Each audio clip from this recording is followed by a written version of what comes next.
Hey, welcome in. We're going to be covering section 6.5 on solving exponential equations today. So stay tuned. There's going to be some questions for you along the way for you to answer, so be ready to go. So where a lot of these problems stem from is being able to solve an equation like this example. 2 to the power of x equals 8.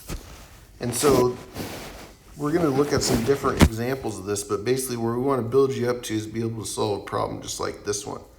So 2 to the power of x. What I should be able to think is like 8. I could think of 8 as 2 times 2 times 2. So I want to think of that base number 2 and think about how many times I'd multiply 2 by itself. And 2 to the third, 2 times 2 times 2 equals 8. So I could say that 8 is 2 to the power of 3. So if 2 to the x is equal to 2 to the 3, I know that we have two different powers with the same base. Remember, the word we have for 2 is base. So two different powers with the same base, then their exponents must be equal. So x would be equal to 3. All right, so there's example 1 for you.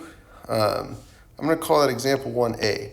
Example 1B, I'm going to kind of have you try to solve this. So it's very similar. If I have 4 to the power of x equals 16,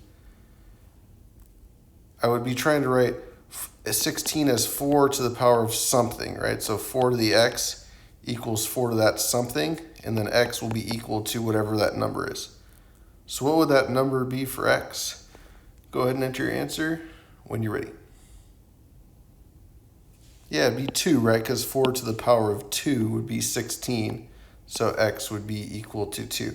This is in general the type of problem we're going to try to solve. They can get more complicated, so we're going to look at some different scenarios of this today. All right, so let's take a look at example 2 here. 3 to the power of x plus 1 is equal to 3 to the power of 5.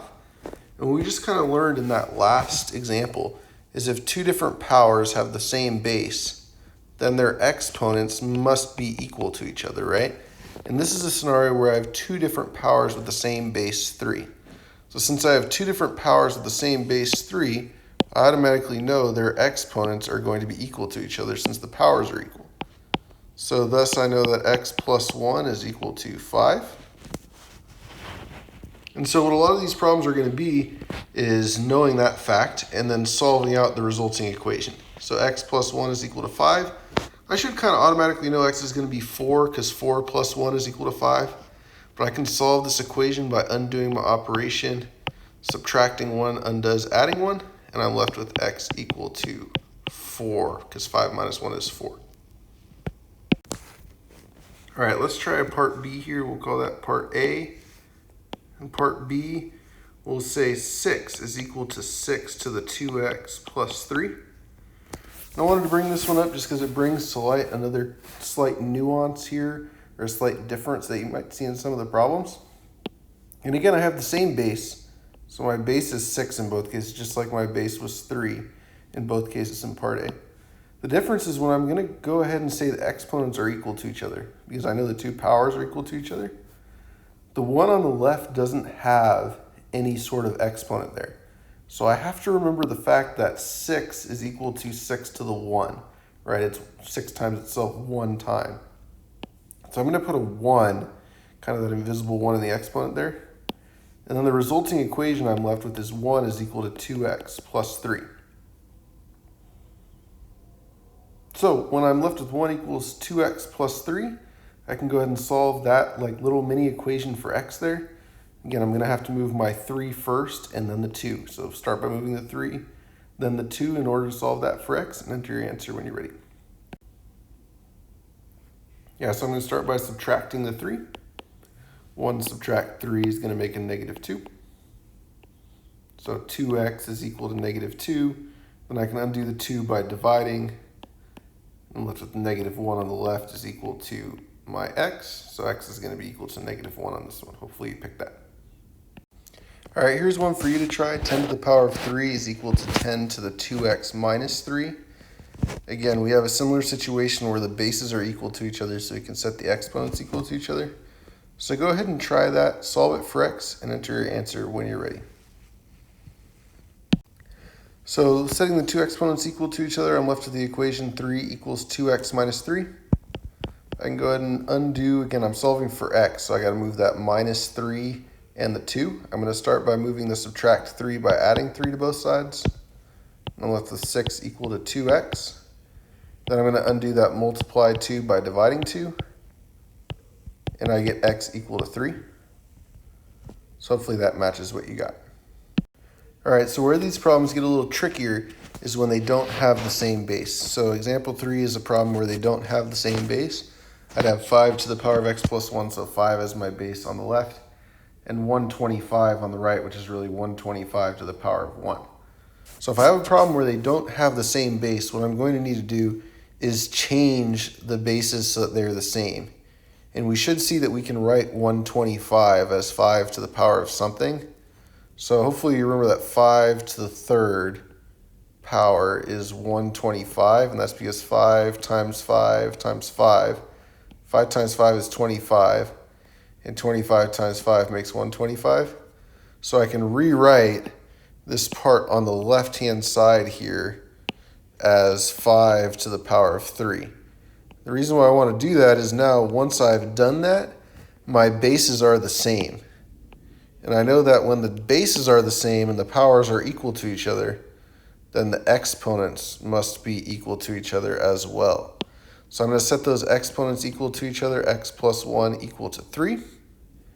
And that's an equation I can solve. Again, I want to get x by itself, so I got to move everything off of that side. I have to move and add 1. I can move it by its opposite, which is subtracting 1. And I'm left with x equal to 2. All right, example 4. Here's another problem where the bases are not equal to each other. So 4 to the power of x is equal to 2 to the power of x minus 3. And so I'm going to need to change this now. And so I can write 4 again as 2 to the something, right? And 4 is going to be 2 to the power of 2.